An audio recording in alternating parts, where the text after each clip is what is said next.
வணக்கம். நான் ஸ்ரீரங்கம் ரவி உங்களோட பேசிகிட்ருக்கேன். இது டிசம்பர் மாதத்திற்கான பலன்கள். கும்பராசி. கும்பராசி நேயர்களை பொறுத்தவரையில் ஜென்ம சனி.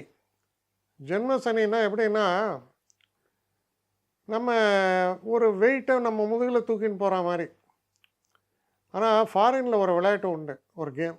என்னென்னா, உன் காதலியையோ இல்லை உன் மனைவியையோ நீ முதுகில் தூக்கின்னு ஓடணும். அதில் யார் முதல்ல வராங்கன்னு சொல்லி யூகேயில் இங்கெல்லாம் அதெல்லாம் ஒரு ஒரு இது பயங்கர சிரிப்பாக இருக்கும். எல்லாம் சந்தோஷப்படுவான். அவனுக்கு உள்ளுக்குள்ளே வருத்தம் இருக்கும், டெய்லி இதை பண்ணிக்கின்னு இருக்கிறேன், நீ இதை வேறு எல்லோரும் முன்னாலும் நான் பண்ணி காமிக்கணுமா அப்படின்ட்டு. ஸோ சந்தோஷத்தை தரக்கூடிய ஒரு சுமையாகத்தான் அமையுது உங்களுக்கு இருக்கக்கூடிய ஜென்மசனி கூட. என்ன காரணம்? பெரிய யோகத்தை தரக்கூடிய சுக்கிரன் 12 இருந்தார்னா என்ன தோணும்னா, கையில் பாக்கெட்டில் இருக்கிற பணத்தை செலவு பண்ணலாம், கிரெடிட் கார்டை தேய்ச்சுடலாம், எப்படியெல்லாம் செலவு பண்ணணும்னு யோசிச்சுட்டு இருப்போம். எதை பார்த்தாலும் வாங்கணும்னு தோணும். பையன், அப்பா எனக்கு ஒரு செல்ஃபோன் வேணும்ப்பா. சரி, இது சாம்சங், டேய் ஐஃபோன் வாங்கிக்கடா, வாங்குற ஐஃபோன் வாங்கிக்கோ அப்படின்னு சொல்லுவீங்க. அந்த அளவுக்கு லிபரலாக இருக்கக்கூடிய தன்மையை தரது இந்த காலம். ஸோ மற்றவங்கள சந்தோஷப்பட்டால் நீங்களும் சந்தோஷம் தானே. அதுலேயும் குறிப்பாக யாராவது ஃப்ரெண்டு யாராவது வருவான், கொஞ்சம் டைட்டாக இருக்குமா அப்படிமா. நான் இருக்கும்போது என்னடா டைட்டு. தம்பி வருவான், ஏய் இதுதான் என்னோடய நம்பர், இந்த கார்டு தேய்ச்சிக்கோ, என்ன செலவு அடிச்சுக்கோ, என்ஜாய் பண்ணுங்கடா எல்லோரும், நானும் என்ஜாய் பண்ணுறேன், நீங்களும் என்ஜாய் பண்ணுங்க. அப்படி ஒரு மூடு அது தரும். அது எல்லாத்துக்கும் இந்த காலகட்டத்தில் இது சாப்பிட்ணுமா சாப்பிடு, தாகம் இல்லாமல் சாப்பிடு, சந்தோஷமாக இரு அப்படி சொல்லுவீங்க. ஸோ ஏன் அப்படி சொல்கிறீங்க? 12ல் சுக்கிரன், செலவில் சுக்கிரன் தான் கேட்கவே வேண்டாம். அப்புறம் ராசிக்குள்ளே சுக்கிரன் வரார்.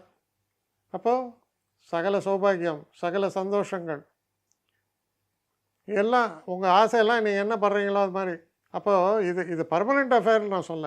ஆனால் இந்த நாள் நல்ல நாள், இந்த மாதம் நல்ல மாதம், அவ்வளோதான். ரொம்ப சந்தோஷமாக இருக்கக்கூடிய காலம். அப்போ ஜென்ம சனியில் நான்ப்பா கூன் போட்டு நடந்துட்டுருக்கேன்ப்பா, முடியலப்பா அப்படின்ற ஒரு மனோநிலை மாறக்கூடிய காலம்.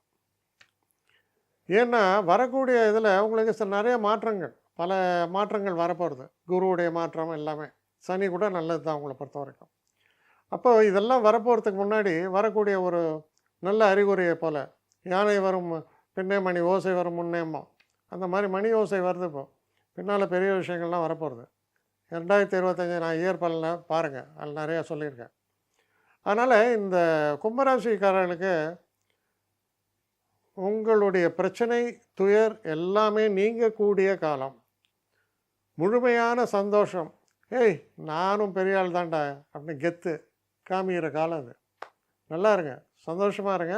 புது வருஷம் அருமையாக உங்களுக்கு பிறக்க போகிறது. I wish you all a very happy prosperous new year. Happy 2025. இது ஏகப்பட்ட புதிய ஹோப்ஸு, புதிய சிந்தனைகள், வாழ்க்கையில் வந்த சந்தோஷங்கள் அனைத்து நேயர்கள் வாழ்க்கையிலும் பெருகட்டும் என்று எல்லாம் வல்ல இறைவனை வேண்டி என்னுடைய வாழ்த்துக்களையும் தெரிவித்துக் கொள்கிறேன். வணக்கம். ஸ்ரீரங்கம் ரவி. என்னை காண்டாக்ட் பண்ணணும்னு நிறைய பேர் நினைக்கிறீங்க. தயவு செஞ்சு என்னை காண்டாக்ட் பண்ணுறதுக்கு ஒரு மெயில் அனுப்புங்க. srirangamravi1@gmail.com. இது ஸ்க்ரீனில் பார்க்கலாம், இது அப்பியர் ஆகும். இந்த மெயிலுக்கு எனக்கு அனுப்புங்க. எனக்கு நிறைய பேர் அனுப்புகிறீங்க, நான் ஒருத்தன் தான் அதை பார்க்குறேன், செய்கிறேன். ஏன்னா இது வேகமாக செய்யலாம் முடியாது. ஒரு நாளைக்கு ஒரு 3 பேர் பார்ப்போம், 4 பேர் பார்க்குறோம். அதனால் கொஞ்சம் டிலே ஆகுது. கட்டண சேவை தான். இந்த கட்டணத்தை செலுத்திய பின்பும் கிட்டத்தட்ட ஒரு 5-6 நாள் ஆகும். சில பேர் நினைக்கலாம் கட்டணத்தை செலுத்தின உடனே அடுத்த நாளே பார்க்கணுன்ட்டு. அப்படி என்னால் முடியல. கொஞ்சம் பொறுமையும் நிதானமும் தேவையும் இருப்பவர்கள் நிச்சயமாக காண்டாக்ட் பண்ணுங்கள். என்னுடைய பெஸ்ட்டு சர்வீஸு உங்களுக்கு கண்டிப்பாக உண்டு. வணக்கம்.